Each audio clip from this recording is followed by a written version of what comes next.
সুন্দরগঞ্জে ট্রাক্টরের ধাক্কায় মোটরসাইকেল আরোহী নিহত। বিস্তারিত দেখুন শাহিন মিয়ার প্রতিবেদনে।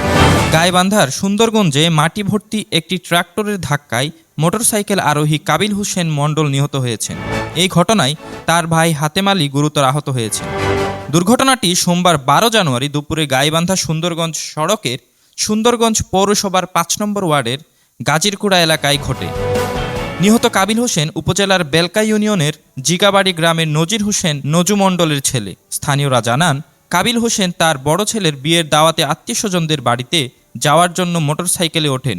গাজীরকুড়া এলাকায় পৌঁছালে বিপরীত দিক থেকে আসা মাটি বোঝাই ট্রাক্টরের সঙ্গে মুখোমুখি সংঘর্ষ ঘটে। এতে কাবিল হোসেন ঘটনাস্থলেই মারা যান এবং আহত হাতেম আলীকে উদ্ধার করে সুন্দরগঞ্জ উপজেলা স্বাস্থ্য কমপ্লেক্সে ভর্তি করা হয়।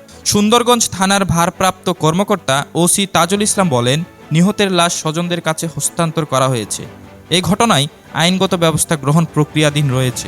আমি বিবাহের ভাইয়ের ছেলের বিয়ের দাওয়াত দেওয়ার উদ্দেশ্যে বেরোছি।